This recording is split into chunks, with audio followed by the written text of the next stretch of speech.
नमस्कार दोस्तों, welcome to विराज की वाणी। मैं हूं विक्की सिंह और स्वागत करता हूं आप सभी का आपके अपने YouTube चैनल विराज की वाणी पर। उम्मीद करता हूं दोस्तों आप सभी खुश होंगे, स्वस्थ होंगे। तो चलिए दोस्तों बढ़ते हैं सीधा आज की कहानी की ओर। बस एक रिक्वेस्ट करूंगा दोस्तों, इस कहानी को पूरा ज़रूर सुनिएगा। ये एक सत्य घटना पर आधारित कहानी है, काला जादू। दोस्तों, आपने अक्सर ही सुना होगा कि भूत प्रेत, तंत्र मंत्र, काला जादू ये सब बस किस्से कहानियां होती हैं। लोग हंसी में उड़ा देते हैं, मानते हैं कि ये सिर्फ डराने के लिए बनाए गए किस्से कहानियां मात्र ही हैं। मगर जो मेरे और मेरे परिवार के साथ हुआ वो किसी कहानी का हिस्सा नहीं था, बल्कि एक ऐसी कड़वी सच्चाई है जिसे हम चाहकर भी कभी भुला नहीं सकते। जब भी कभी उस रात की घटनाओं को याद करता हूं तो मेरी रूह तक कांप जाती है। नमस्कार दोस्तों, मेरा नाम राहुल है। मैं हरियाणा के सीतापुर जिले के छोटे से गांव बिसोनी का रहने वाला हूँ। आज जो मैं कहानी आपको सुनाने जा रहा हूँ वो एक रोंगटे खड़े कर देने वाली हकीकत है। एक ऐसा भयानक अनुभव जब हमने जीते जी नर्क भोगा था। दोस्तों, हमारा परिवार सीतापुर के बिसोनी गांव में रहता था। परिवार में सब कुछ ठीक ठाक था। मैं, मेरे माता पिता और मेरी छोटी बहन आराध्या, जो उस वक्त लगभग 16 साल की थी, पढ़ाई में बेहद तेज, स्वभाव में मासूम और दिल की बेहद साफ। लेकिन कहते हैं ना कि कभी कभी खुशहाल परिवारों को भी किसी की नजर लग जाती है। ऐसा ही हमारे साथ भी हुआ। सब कुछ अचानक से बदलने लगा। इसकी शुरुआत कैसे हुई थी हमें ठीक से पता नहीं। पहले तो आराध्या गुमसुम सी रहने लगी, जैसे किसी गहरी सोच में डूबी हो। फिर धीरे धीरे उसने पढ़ाई लिखाई में रुचि लेना बंद कर दिया। उसकी हंसी, जो कभी पूरे घर को रोशन करती थी, अब जैसे कहीं खो गई थी। लेकिन असली डरावनी बातें तो उसके बाद शुरू हुई। रात के समय उसके कमरे से अजीब अजीब सी आवाजें आती थी। कभी फुसफुसाहट, कभी दरवाजा खुद ब खुद खुलने और बंद होने की आवाजें। एक रात मैं नींद में था और मैं पेशाब करने के लिए उठा। तभी जब मैं बाहर की तरफ जा रहा था कि मैंने आराध्या के कमरे से कुछ आवाजें आती सुनी। जब मैंने खिड़की से कमरे के अंदर झांक कर देखा तो मानो मेरे पैरों तले जमीन ही खिसक गई हो। मैंने खिड़की से अंदर झांक कर देखा और जो देखा वो मेरी जिंदगी का सबसे डरावना लम्हा था। आराध्या का बिस्तर खुद ब खुद हिल रहा था, जैसे कोई अदृश्य ताकत उसके ऊपर झुकी हो। उसकी आंखें खुली थी मगर वो देख नहीं रही थी। उसका शरीर अकड़ गया था। उस वक्त तो मैं डर के वहां से चला गया और सुबह जब वो उठी तो उसके शरीर पर अजीब अजीब से निशान थे, जैसे किसी ने उसके बदन को नोचा और खरोचा हो। लेकिन जब हमने उससे पूछा तो उसने कहा कि उसे कुछ भी याद नहीं। हमने सोचा कि शायद आराध्या को कोई बीमारी हो गई हो, कोई मानसिक रोग। मगर हालात दिन ब दिन बिगड़ते गए। आराध्या कभी अचानक जोर जोर से हंसने लगती तो कभी बिना वजह चीखने लगती। स्कूल जाना तो उसने काफी दिनों से बंद कर दिया था। रात को वो खुद से बातें करती और कई बार उसकी आवाज किसी बूढ़े मर्द जैसी भारी हो जाती। यह सब देख मेरा पूरा परिवार बहुत ही दहशत में था। हमें अब अंदाजा हो गया था कि शायद आराध्या को कोई बीमारी नहीं, यह कोई ऊपरी चक्कर है, जैसे कोई वशीकरण या फिर काला जादू। मगर हम अभी भी पूरी तरह से सुनिश्चित नहीं कर पा रहे थे कि इन हालातों में हमें क्या करना चाहिए। यही शायद हमारी सबसे बड़ी भूल भी थी। या को रात की कोई भी घटना याद नहीं रहती थी, मगर उसके जिस्म पर जख्मों और खरोचों के निशान साफ दिखते थे। वो दिन ब दिन कमजोर होती जा रही थी। खाना पीना भी बेहद कम कर दिया था। उसकी ये हालत देखते हुए हम उसे हॉस्पिटल भी लेकर गए। डॉक्टर ने उसके कई मेडिकल टेस्ट भी किए, मगर सारी रिपोर्ट्स नॉर्मल आ रही थी। डॉक्टरों का कहना था कि शायद आराध्या को कोई मानसिक तनाव है, जिस वजह से वो ऐसी हरकतें कर रही हो।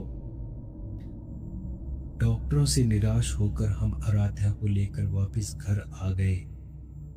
उस रात जो मैंने घटना अपने घर में देखी, वो बेहद ही खौफनाक और डरावनी थी। वो घटना मैं जिंदगी भर नहीं भूल सकता। उस रात मैं अपने कमरे में सो रहा था। बहन की परेशानी की वजह से मानो नींद तो मुझे आ नहीं रही थी। लगभग करीब रात के 1-1:30 बजे थे कि तभी मुझे बाहर किवाड़ खुलने की आवाज़ आई। मुझे लगा कि इस वक्त कौन बाहर गया होगा। मैंने धीरे से उठकर पीछे गया तो देखा कि किवाड़ हवा से हिल रहा था। मैं दबे पांव आंगन की ओर बढ़ा। तब मैंने देखा कि अंधेरे में जैसे कोई बैठा है। गौर से देखने पर दिखा कि वो कोई और नहीं, आराध्या है। वो आंगन के बीचों बीच बैठी कुछ चबा चबा कर खा रही थी। उसकी पीठ मेरी तरफ थी।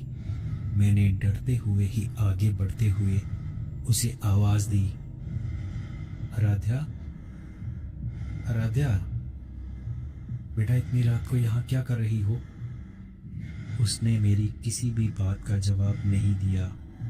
मैं थोड़ा और करीब गया और एक जोर से उसको आवाज दी, आराध्या, क्या कर रही हो? उसने एकदम पलटकर मुझे देखा। मानो वो देख मेरे होश ही उड़ गए। मेरे पांव तले जमीन खिसक गई और मैं चिल्लाते हुए ही अंदर की तरफ भागा। वो दृश्य इतना भयानक था। आराध्या के बाल खुले बिखरे हुए थे।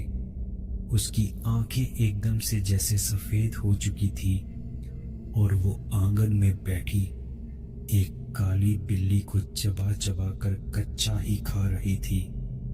वो दृश्य इतना भयानक था जिसे मैं अपनी जिंदगी में कभी नहीं भूल सकता। इसके बाद हम घबराए हुए ही भगवान का नाम जपने लगे। आराध्या उसी तरह से चबा चबा कर बिल्ली को नोच नोच कर खा गई। उसके बाद वो ऐसे उठी और सीधा चलते हुए अपने कमरे में जाकर लेट गई और उसके बाद वो सो गई। ऐसा बिहेव कर रही थी कि मानो जैसे उसने किसी को आसपास देखा ही ना हो। देख हम पूरी तरह से डर गए।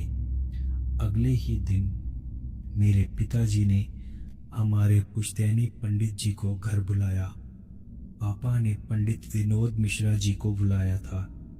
पंडित जी जैसे ही घर के अंदर आए, उन्होंने एक पल में ही घर का माहौल को भांप लिया। उन्होंने कहा, यह कोई साधारण बीमारी नहीं है, आराध्या पर काले जादू का असर है। हम डरे सहमे ही पंडित जी से पूछा कि पंडित जी, ऐसा कौन कर सकता है? किसने किया होगा ये काला जादू, और हमारी ही बच्ची के ऊपर ऐसा क्यों?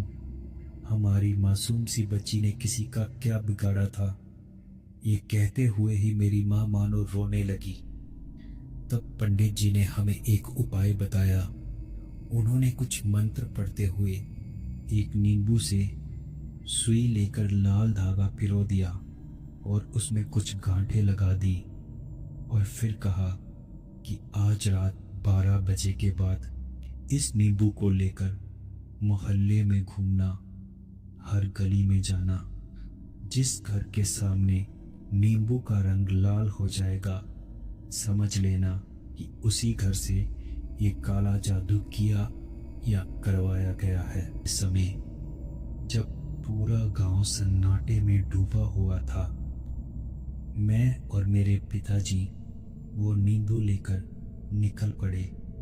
कुत्तों के भौंकने की आवाजें, दूर कहीं उल्लू की होटिंग और तेज हवा ने माहौल को और भी डरावना बना दिया था कि सन्नाटे और डर ने हमें पूरी तरह से घेर रखा था। कुछ गलियों तक तो उस नींबू का रंग बिल्कुल नहीं बदला, पर जैसे ही हम छठी गली के अंदर घुसे, अभी कुछ कदम ही हम आगे बढ़े थे कि तभी एक घर के सामने अचानक नींबू का रंग लाल हो गया। वो घर गांव के ही एक अयाश लड़के अमन का था। अमन गांव का एक बदमाश लड़का था कि माता पिता की मौत काफी पहले हो चुकी थी। उसके बाद वो अकेला ही रहता था। शराब, जुए और अयाशी में डूबा हुआ। हमेशा वो बस मोहल्ले की लड़कियों पर बुरी नजर रखता था। अगले ही दिन हमने पंडित जी को यह सारी बात बताई तो उन्होंने कहा कि अब तो यह पक्का हो गया है कि अमन ने ही किसी तांत्रिक की मदद से आराध्या पर वशीकरण करवाया है। उसी दिन हम कुछ लोगों को साथ लेकर अमन के घर पहुंचे तो दरवाजा अंदर से बंद था। आस पड़ोस के लोगों से पूछने पर पता चला कि उसे कई दिनों से किसी ने नहीं देखा। एक अजीब सी बदबू उसके घर से आ रही थी। तब हमने पुलिस को बुलाया। जब पुलिस की मदद से हमने उसके घर का दरवाजा तोड़ा तो अंदर का नजारा देख दिल दहल गया। सबकी मानो सांसें थम गई थी। अमन की कटी फटी लाश फर्श पर पड़ी थी। उसकी आंखें बाहर निकली हुई थी और शरीर पर ऐसे निशान थे जैसे किसी ने उसे बुरी तरह से नोचा हो। उसके चेहरे पर एक भयानक डर चढ़ा हुआ था, जैसे मरने से पहले उसने कुछ बेहद भयानक देखा हो। अमन की मौत के बाद लगा कि आराध्या अब ठीक हो जाएगी, लेकिन हुआ ठीक इसका उल्ट। उसकी हालत और भी बिगड़ने लगी। अब वो कभी भारी आवाज में कहती, तुम लोग कुछ भी कर लो, अब यह मेरी है, मैं इसे अपनी दुनिया में ले जाऊंगा। पंडित विनोद मिश्रा जी ने तो मानो हार मान ली थी। उनका कहना था कि कोई ये बेहद ही बुरी ताकत है, कोई दुष्ट आत्मा जिसने शायद आराध्या के जिस्म पर कब्जा कर लिया है। तब पंडित जी हमें अपने गुरु आचार्य रमाकांत शास्त्री जी के पास लेकर गए। आचार्य जी जैसे ही हमारे घर में आए, उन्होंने आराध्या को देखा। आचार्य जी ने देखते ही कहा, यह बच्ची अब इंसानी हाथों से नहीं बचेगी। इसके अंदर कोई प्रेत नहीं, बल्कि एक शैतानी आत्मा बस गई है जो इसे अब अपनी दुनिया में ले जाना चाहती है। यह सुन तो हमारे होश उड़ गए। मेरी माँ तो बस रोने गिड़गिड़ाने लगी। वह हाथ जोड़कर ही आचार्य जी से विनती करने लगी कि आचार्य जी कुछ भी कीजिए, लेकिन मेरी बेटी को बचा लीजिए। मेरी मासूम बेटी की कोई गलती नहीं, कुछ भी करके इसे इस दुष्ट आत्मा से बचा लीजिए। तब आचार्य जी ने कहा, ईश्वर पर भरोसा रखो, आपकी बेटी को बचाने का मैं पूरा प्रयास करूंगा। तब आचार्य जी ने एक तांत्रिक अनुष्ठान की योजना बनाई। गांव के पीपल के पेड़ के नीचे आधी रात को अनुष्ठान शुरू हुआ। चारों ओर आचार्य जी ने दिए जलाए। कुछ उन्होंने लाल सिंदूर से तंत्र मंत्र करते हुए घेरा बनाया। फिर मंत्रों का जाप शुरू हुआ। तभी आराध्या को हलाया गया। आराध्या वहां आने के लिए बिल्कुल भी तैयार नहीं थी। वो पूरा विरोध कर रही थी। उसकी आवाज बेहद बदल चुकी थी और आंखें एकदम से सफेद हो चुकी थी। लगभग 4-5 लोगों ने उसे कस के पकड़ रखा था। फिर भी आराध्या मानो उनके कब्जे में नहीं आ रही थी। बहुत जोर जबरदस्ती कर और मंत्रों के जाप के बीच आराध्या को लाकर उस घेरे में बिठाया गया। तभी मंत्रों के बीच अनुष्ठान शुरू हुआ। चारों ओर दिए जल उठे। मंत्रों का जाप शुरू हुआ और तभी आराध्या जोर जोर से चीखने लगी। उसकी आवाज किसी भारी मर्द की आवाज की जैसी थी। उसके शरीर में जो कुछ भी था वो बाहर निकलना नहीं चाहता था। उसके हाथ पांव मुड़ चुके थे। उसकी आंखें पूरी तरह से सफेद हो चुकी थी। अचानक वहां तेज हवाएं चलने लगी। पेड़ की शाखाएं जैसे टूटकर हमारे ऊपर ही गिरने वाली हैं। तभी गुरुजी ने एक आखिरी मंत्र का जाप किया और एक भयानक चीख के साथ आराध्या बेहोश होकर गिर पड़ी। तभी आचार्य जी ने कहा, अब आपकी बेटी बच चुकी है।